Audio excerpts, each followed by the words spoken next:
Take a look at this.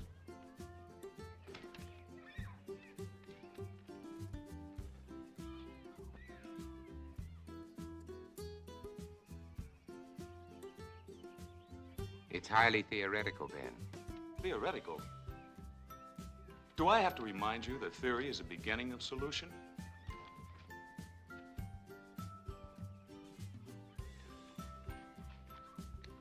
Is Europe's disease carried on the wind? Is it, Ben? Could be. And if it is? It isn't, Verge. Is that what you really think, or just what you'd like to think? I cannot accept half-baked theories that sell newspapers.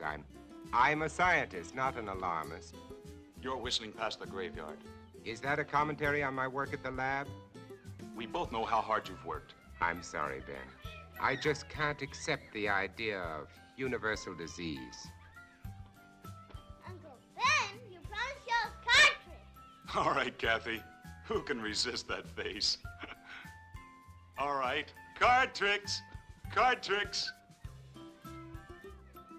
Robert, is it possible this germ or virus could be airborne? Anything is possible, Verge. The best brains in the world have been running through this thing with a fine-tooth comb. The germ is visible under a microscope, but is not like any bacilli ever known. In what way? It can't be destroyed by any process we've been able to uncover. But with the whole world trying, there must be a solution.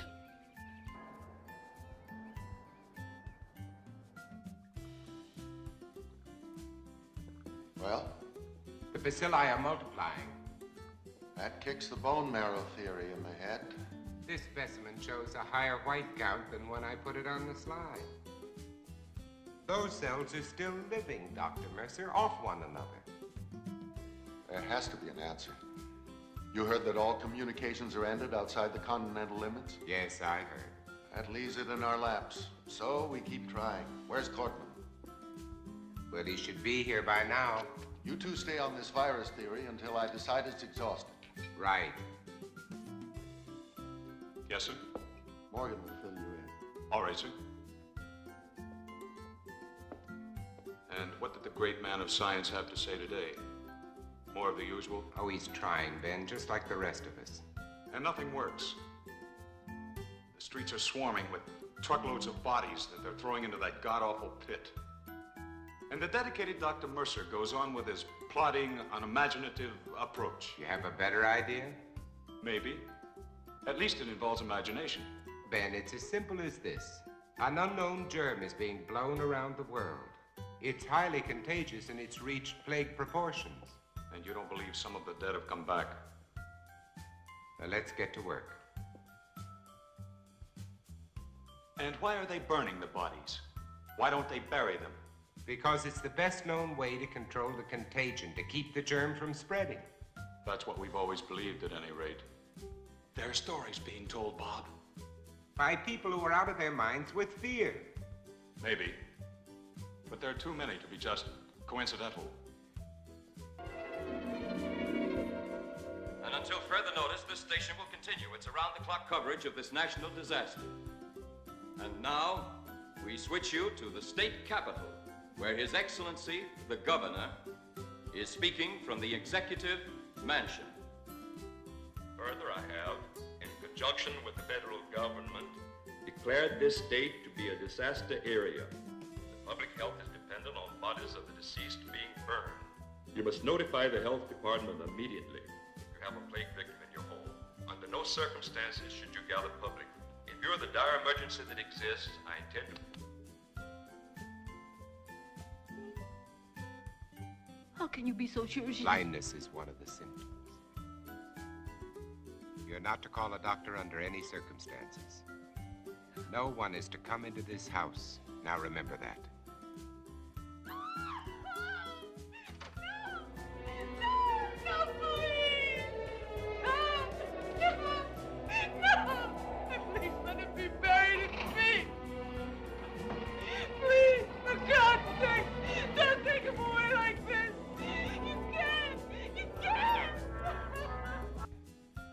What's going to happen, Dr. Mercer? Is everybody in the world going to die before someone finds the answer? No, I don't think so.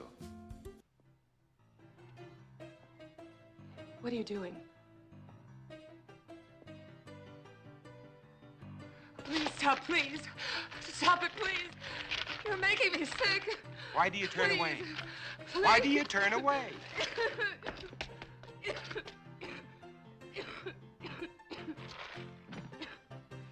You are infected. No.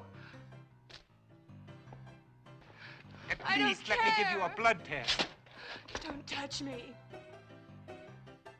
Or perhaps it's because a long time ago when I worked in Panama, I was bitten in my sleep by a bat.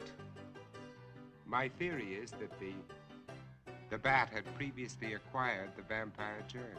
By the time it entered my blood, it had been strained and weakened by the bat system. As a result, I have immunity. Well, it's only a guess, but it's all I have to go on. You don't think that I'm immune, do you? It's a simple matter to find out whether you are or not.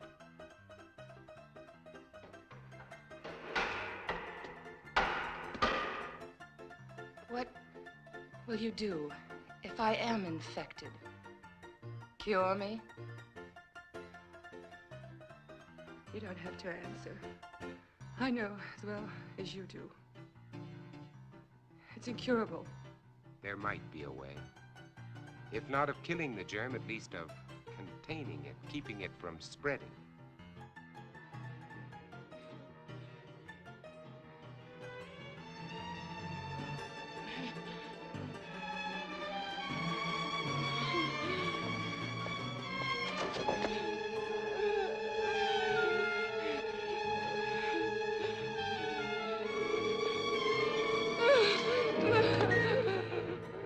You are one of them.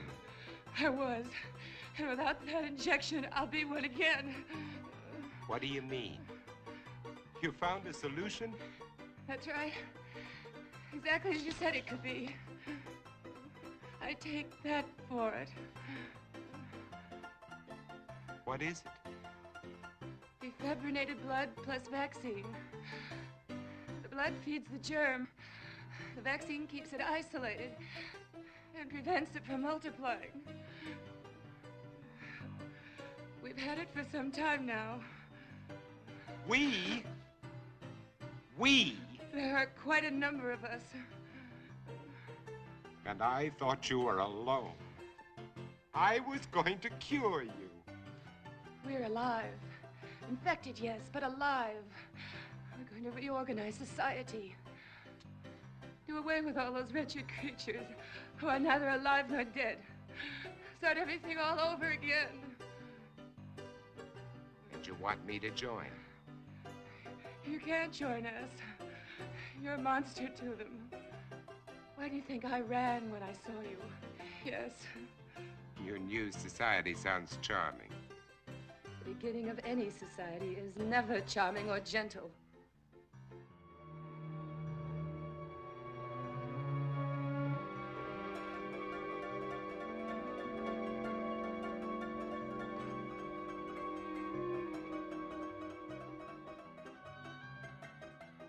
You see? It worked, Ruth. The antibodies in my blood worked. My blood has saved you, Ruth. Do you know what this means? You and I can save all the others. We won't be alone. We'll never be alone again. You are sure? What if this doesn't last? But it will. I've already checked it under the microscope.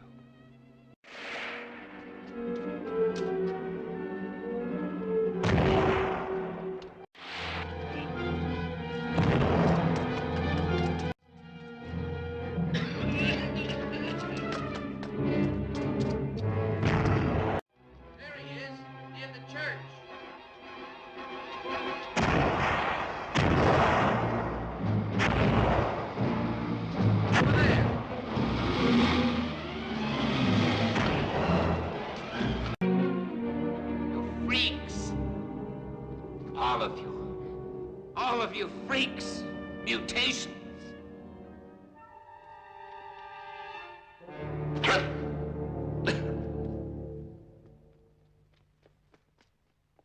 Hold it!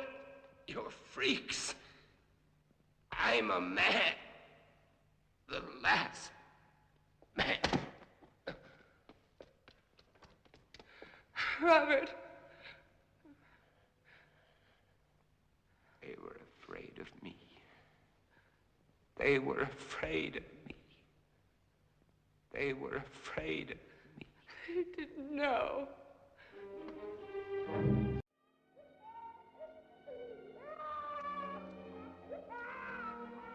Don't cry. There's nothing to cry about. We're all safe now. All safe.